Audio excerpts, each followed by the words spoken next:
说到台北，第一个你会想到什么？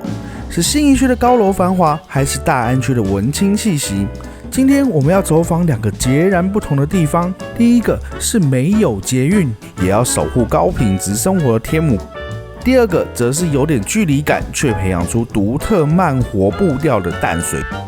一个让人感受高级舒适，一个则带来无比放松。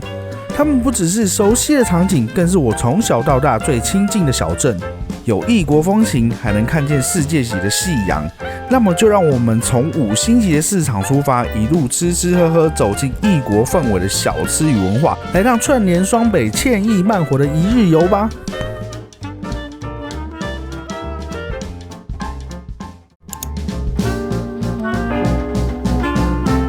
我们今天来到天母商圈，先来士东市场逛逛。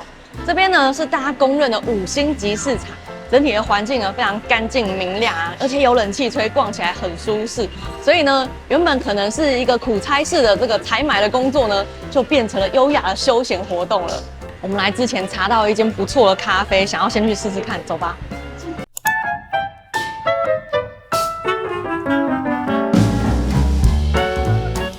这一间是贪杯咖啡，我们一走进来就发现它的墙上啊满满的都是咖啡豆，大概有40多种。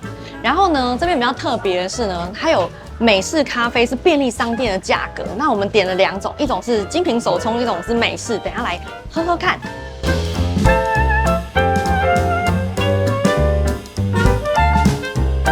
我们先来喝美式，你看它还做自己的杯子，超可爱的。在这边呢，你可以选择内用或外带。那内用就像这样子，有点板前立吞的感觉，我们就在那边喝咖啡，可以跟咖啡师呢近距离的接触。那刚刚其实在泡咖啡的过程呢，就已经很有仪式感了。他会先拿给你闻一闻啊，然后看一看啊，每一个过程你都可以参与到。这杯美式呢，它是综合豆，他们自己调制的配方。有这个可以选的话呢，我就不会去选便利商店的咖啡了。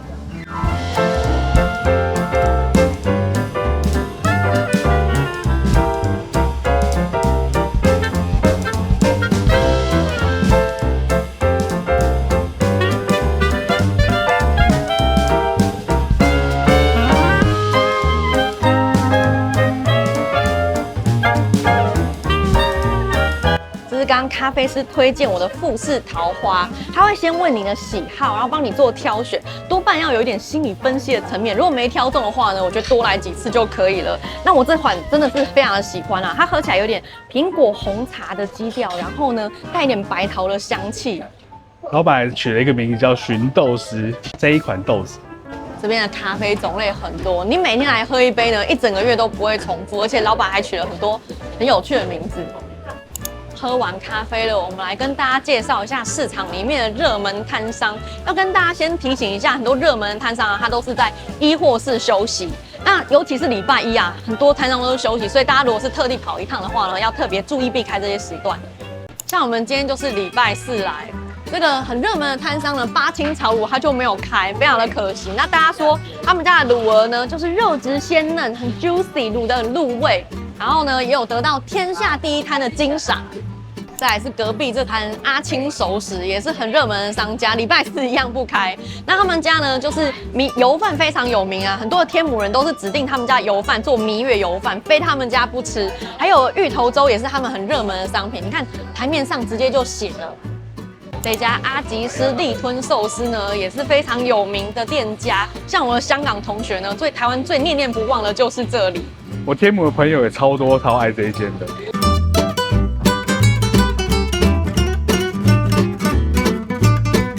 这边有很多品项都是可以带回家品尝的。你看，像这个卤鲍鱼啊，好大一颗哦，波烫白起来是超大一只的。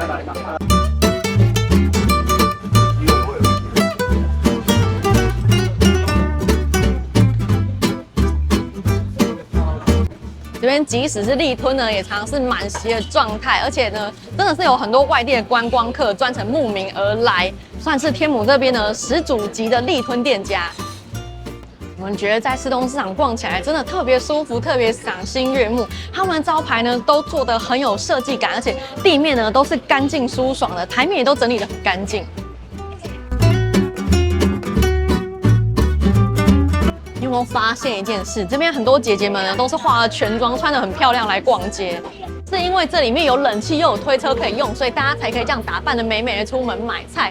那这边呢，海鲜的摊位其实也不少啊，然后不管是在台面的整洁度呢，或是地板的干净程度呢，都是室内市场中的佼佼者哦。我觉得蛮顶级的了。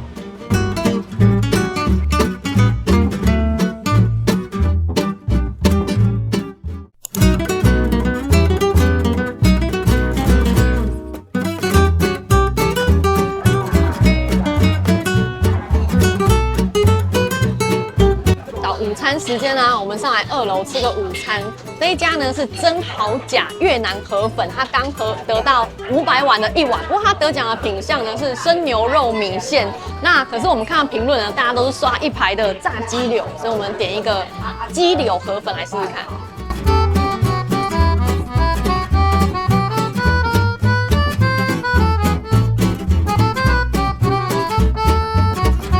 哇，你看它的河粉这么大一碗，再配上这4大块的鸡柳。刚上菜的时候，我问老板说：“你们本来就给这么多吗？”说：“对，这样子150哎，真的很划算。有些光鸡柳可能就卖150了。真的，来吃吃看。它的鸡柳好嫩哦，你知道我一口下去感觉像什么？你知道吗？盐酥鸡跟炸薯条一起吃的感觉，因为它外面用的是番薯粉啊，然后吃起来就是很香。我跟你讲，光外面这样分量的鸡排就要卖100了。它就还有附一个河粉，那等于说这一碗这么大的河粉就50块的感觉。这个鸡柳呢，真的是又嫩又多汁，难怪呢评论大家都推它。它非常柔软，一咬下去，哇，超软的。对，光是这个品项啊，就可以撑起一家店哦。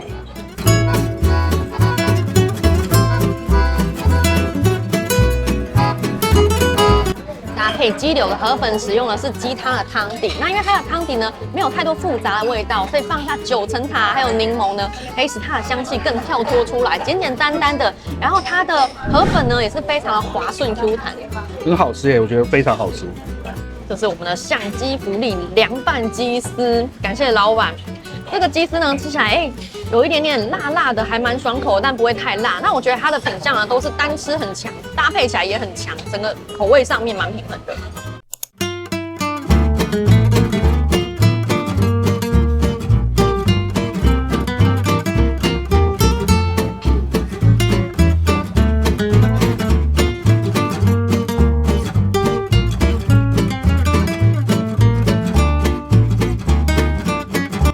这一家是岳家小馆，他们家最有名的就是他们的馄饨，你看这么大颗。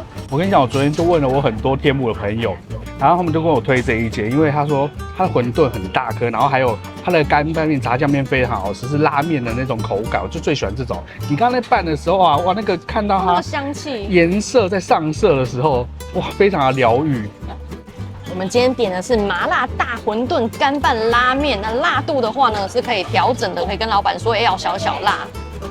大家看到了吧？我刚入口的时候，这个拉面多么的有弹性啊！然后它的辣呢，虽然我点的是小辣，可是呢，刚入口的时候舒服，后面啊后劲很强啊，越来越辣，越来越辣。我跟你刚刚那个拉扯的过程中，哇，它那个弹性真的是让人家觉得非常有食欲，开始跟着它的那个频率在震动，对不对？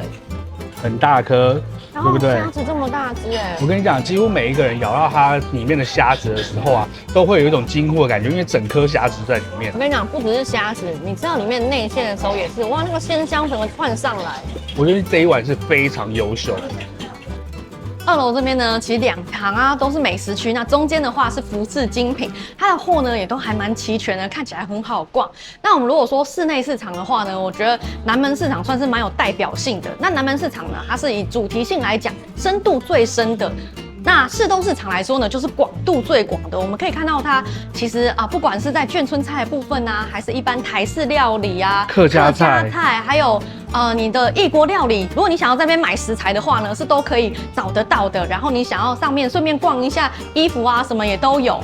其实市场2楼啊，好吃的东西非常的多。那我们今天没有办法一一的拍完。那其实我们之前有拍过1集，以后有机会呢也会再来拍给大家看。那我们有可以 tag 一些就是我们觉得好吃的店家给大家。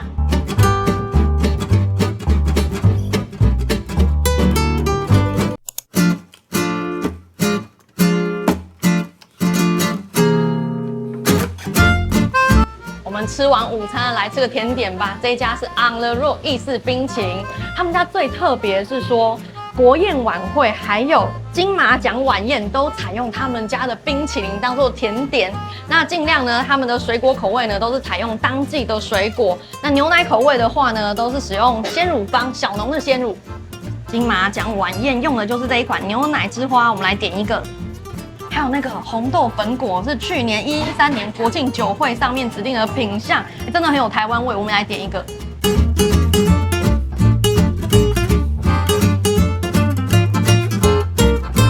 这个吃下去可能要偷一下别人的广告词，就是浓醇香，哇，它吃下去就是还带点稍微微微的咸味。好像吃到那种很好吃的鲜乳呢，都会有这种感觉。那为什么它叫牛奶之花呢？其实代表是说它用非常非常好的乳源啊，所以呢叫做牛奶之花。但事实上它里面是没有加盐的。再来这个口味呢是开心果了，哇，真的是每一口啊都可以吃到很香浓的开心果的感觉。店家强调他们是用最顶级的开心果，那我吃起来我觉得比例加的也蛮不少的。你嘴巴里面都是开心果的那个渣渣在里面，然后这边慢慢的咀嚼，这是蛮香蛮好吃的，可以吃得到果粒。这一款是昂岛荤桂，就是我们国庆晚会上面的口味。哦，我刚刚吃很厉害，它的荤桂啊还是 Q 的。虽然说我们的便利商店也可以买得到昂岛荤桂的冰棒，对不对？可是吃到的口感真的是不一样的。它虽然很台式，可是吃起来是那个意大利冰淇淋的基底，就感觉好像是一个意大利人，然后很会讲台语的。内功一下，对不对？它的红豆啊，还保留很强烈的颗粒感，可以吃得到红豆沙。我个人最喜欢这个，因为有一种家乡味的感觉，在异乡的家乡味。听说店家自称是地表第2，而吃过的人都说他们家是第1好吃。那不管怎么样呢，我觉得他们家的冰淇淋绝对是非常出色的。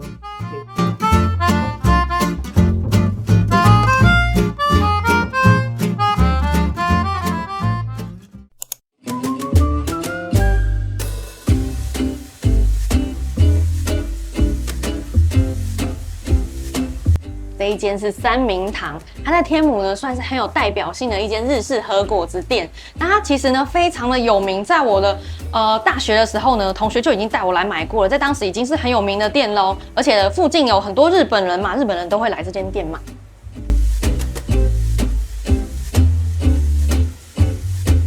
这个是三明堂的热卖商品草莓大福。现在台湾呢不是草莓的季节嘛，那店家采用的是加州草莓。那在这个季节来说呢，加州草莓是比较带点酸度的，可是也有很多人喜欢这样子，因为它可以稍微中和掉豆沙的甜度啊。我们来吃吃看。我跟你讲，它的豆沙呢其实蛮不甜腻的，然后草莓的酸度呢，让你的食欲会更好一些，所以我刚刚其实已经吃得很饱，但是吃到这个草莓大福呢，我整个又胃口大开了。你看这个大福啊，草莓占了80%以上。那它的豆沙呢，其实是有2种口感，一种就是很绵密的，然后另外还保留一点颗粒感，所以吃起来呢是非常有层次。再加上它的外皮啊，其实就是薄薄的，可是呢又做得非常的细致。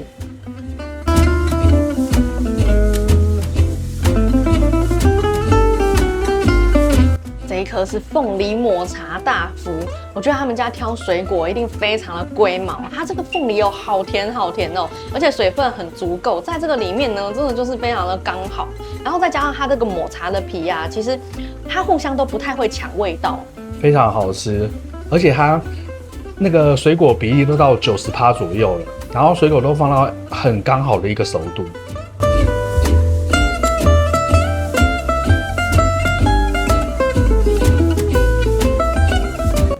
这一颗呢是他们家很特别的樱花叶，它里面呢一样是经典的红豆馅，那外皮呢有一点粉红色，它是因为用火龙果去做调色。那外面裹上啊腌制的樱花叶，这个樱花叶呢是从日本进口的，那本身呢吃起来是有点咸咸的，然后再加上红豆馅甜甜的感觉。他们跟人家不一样的地方就是他们樱花叶特别的细致。我们觉得最特别的是它的樱花叶啊，把整颗的香气带出来，然后靠近的时候呢，就可以闻到它的香味，然后再来就是说它的这个腌制的樱花叶呢，咸咸的，然后跟它的红豆馅甜的交织。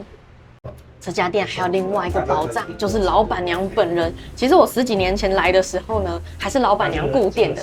那现在呢，就是大家其实来这间店呢，还有另外一个目的，就是想要一睹老板娘的风采。而老板娘其实她还保留了日本太太的习性，她一定要打扮得漂漂亮亮、很体面，才会愿意出来跟大家拍照。所以大家只能碰碰运气了。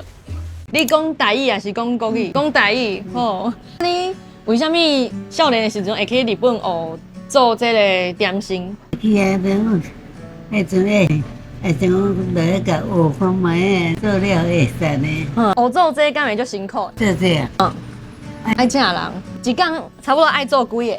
记得。对，逐工就直直做，起来还直直做，安尼足辛苦的。咱要在3点无3点就起来，10几年前，阮朋友有带我来买，迄阵可能阁是你咧顾店对无？几年就来。阮朋友带我来的。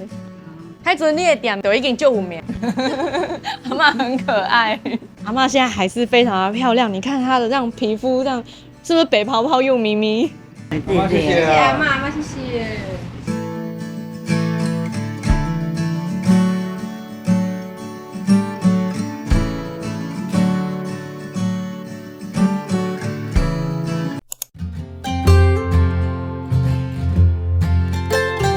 我们现在回到淡水，带大家来逛一下淡水老街。那我们之前呢有拍淡水的几个景点的时候呢，有来拍过齐柏林空间，可是当时我们没有事先申请许可，所以不能够入内做动态的摄影。对，那这次我们就特别有来做申请，然后而且他们也换展了，带大家去看一下。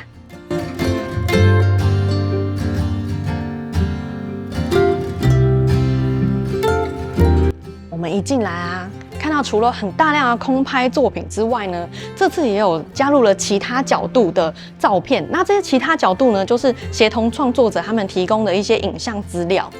其中我觉得最特别的是这一幅照片，乍看之下呢，它就是一个普通的树，可是说真的，如果导览员没有告诉我，我不会知道它是台湾特有种的台湾杜鹃，它是台湾体积最大的杜鹃欸。看到这幅照片啊，我马上就知道这是哪里了。这是苗栗的火焰山，它的地景呢太特殊了，所以一眼就能认出来。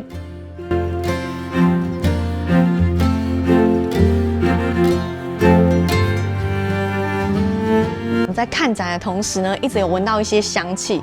导览人员告诉我们说，他们特地为这次的展览呢调制了4种香氛，分别是代表了森林、春夏秋冬的味道。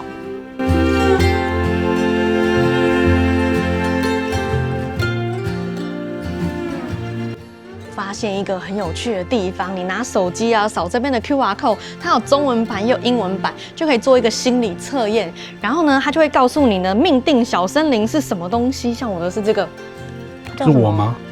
软噜噜。我叫软噜噜吗？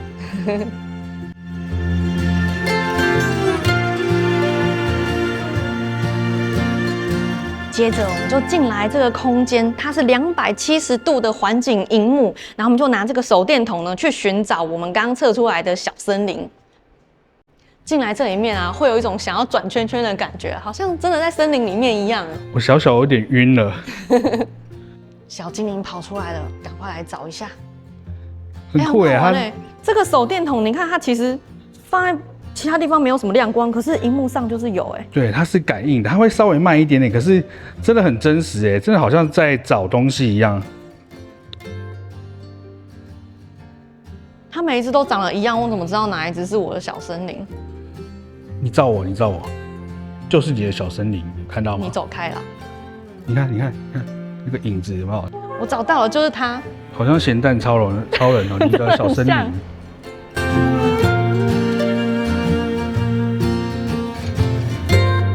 这个空间呢是属于常设展的部分，展示了一些过去齐柏林导演使用的一些工具啊，还有他的生平事迹等等。这边有个小小的留言板，上面写了各式各样大家对于这个展览的回馈，然后刚好让我们找到我们的朋友在这边，少年阿公。他会不会看这一集呢？不知道。其实淡水这个地方呢，是齐柏林导演呢每次出去工作啊，回家之后的必经之路，是一个转进点。那很巧合的就是因缘际会了，他们的基金会在这个地方落脚。那其实淡水呢，也是很多外国游客呢来到台湾呢必来的一个第一行程。对，然后所以他们呢，很多人都是来到淡水之后呢，就先来这个齐柏林空间，看一下台湾的美好，然后就会知道说，接下来我可能要往什么地方前进。听说这边的展览人员啊，说很多外国人看了上面，他说，这里是哪里，这里是哪里，然后后来就跟着一起跑过去，顺着安排行程。所以就是推荐大家可以先来，外国人来这边可以先来淡水这样子。我们真是淡水观光大使，好不要脸的。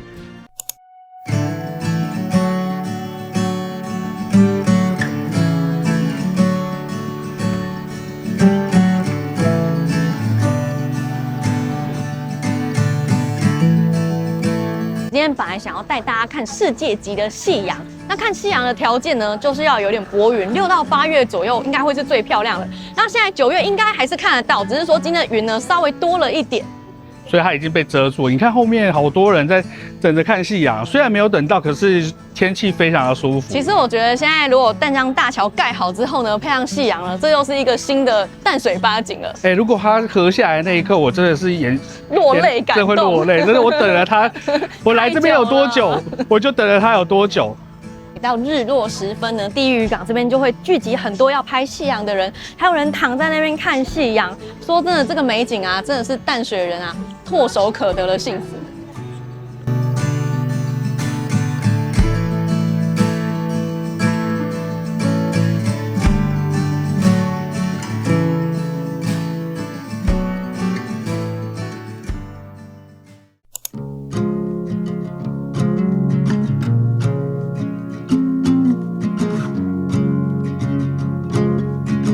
这里是马街故事一廊，大家如果有来老街的淡水礼拜堂拍照的话呢，沿着这条马街街一直走上来，就可以到这个地方。那这个地方呢，它其实展示了蛮多，就是马街它的生平的一些故事，然后其实也都是淡水很有名的画家去创作的。然后像这幅画呢，就是台湾很有名的画家陈澄波先生的作品啊，下面呢都有 QR code， 你把它用手机扫描进去呢，可以看到有讲解的影片，非常的棒。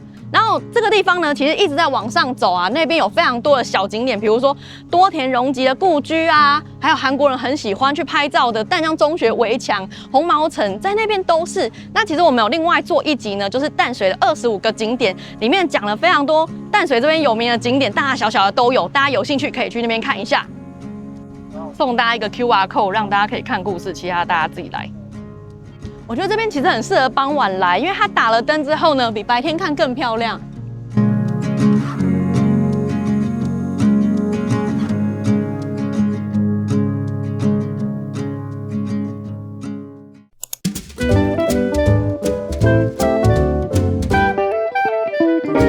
我们现在来到家宴小吃店。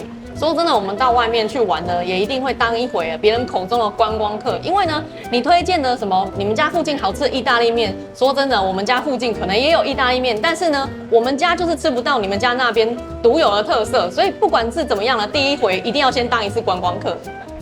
大家来到淡水呢，都一定会想要吃淡水阿给。那今天呢，这个时间斜坡上面的3家已经都关了，每个人都有心中的那一家。但我们今天呢，就是挑选一间时间开到比较晚的，而且它有比较特别的口味，叫做沙茶阿给。我们等一下来试一下。因为你特别不喜欢吃阿给的酱，然后看到沙茶觉得还不错，就试试看。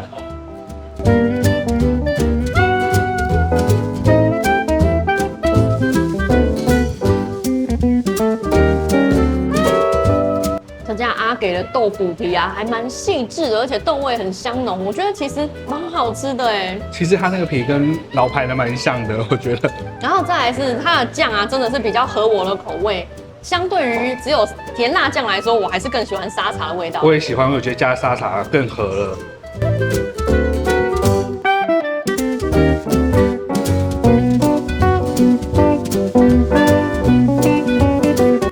这是一个经典的淡水鱼丸汤。那我们在台湾一般呢，能吃到就是2种鱼丸，一种是福州鱼丸，它吃起来呢是比较软滑绵密的。然后呢，淡水鱼丸呢吃起来呢就是比较脆弹，比较有咬感。那我觉得呢，你可以这样一套点起来配，而且这边有冷气吹，还不错。经典口味。很多淡水鱼丸的内馅呢是属于油香浓厚的。那如果你刚好呢比较不喜欢吃那种太油腻的话呢，我觉得这个很适合。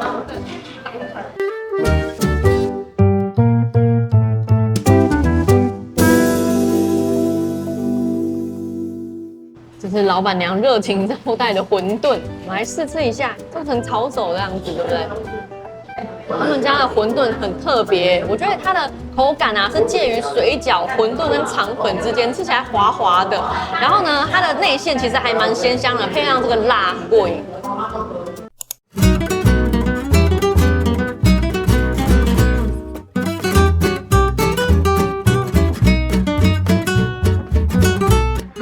太酷了吧！还要准备吉祥物，现在有那个吉祥物来迎接我们。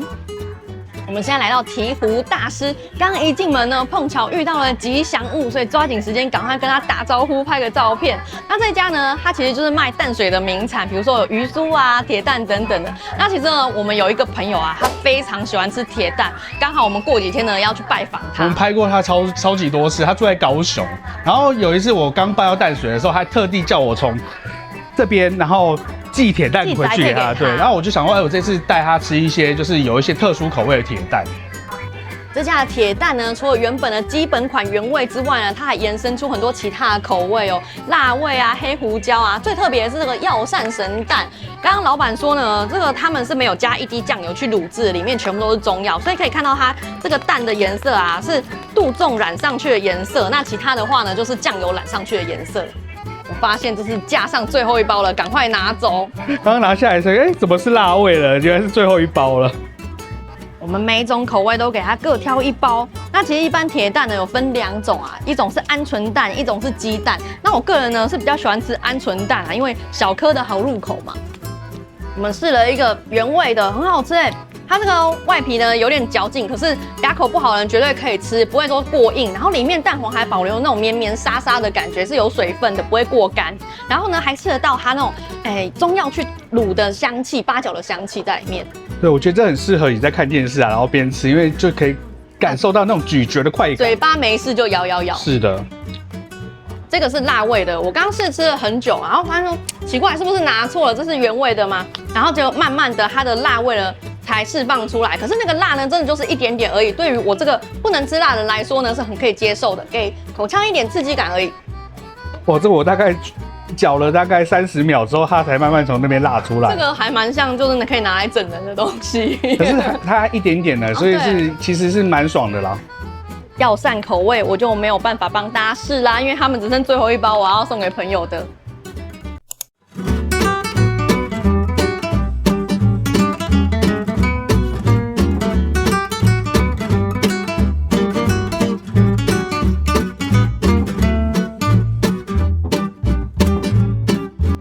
我们现在来到河岸边的红色谷仓美式餐厅，这家的餐点呢分量都非常大，所以呢我们今天特别跟朋友约来这边聚餐。那虽然说我们点的是2人份的餐点可是其实它是非常够4个人吃的。那因为它这边呢其实就是总金额啊，你的低消每个人250就可以了，所以呢你就算点2人份的餐，4个人吃也完全是 OK 的。对，这个大概是1000出啦。哇，你看它的分量，他说是2人餐你相信吗？我觉得4个人吃还蛮刚好的。其实我们今天呢，就是来这边还有一点点是温习过去的时光的意义，因为其实我们以前老观众知道我们是吉他老师嘛，那过去在学生时代的时候呢，我们也常在淡水这边驻唱啊。你这个附近唱过对不对？对，最多还是在渔人码头啊。红色谷仓在之前旧的位置的时候，我有唱过一次。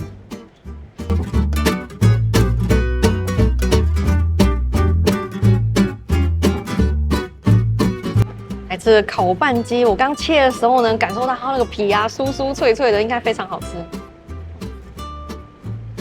它烤鸡很好吃它那个皮啊是脆的，里面呢还蛮 juicy 很嫩，然后再来是它的 barbecue 烤肉酱啊，其实带点甜的风味，我觉得还蛮好吃的。它这个其实是在烤过之后呢，再刷上一层蜂蜜，所以我们刚刚吃到的甜味呢，其实是来自于它的蜂蜜。这个是鲜炸鱼排，哇，它鱼排也太大一片了吧！他们家的鱼排非常的大块，双人餐里面就有4大片，而且里面的薯条还一大堆，炸工非常的赞，外皮又非常的干爽酥脆。这个套餐我觉得真的很值得推荐一波啊！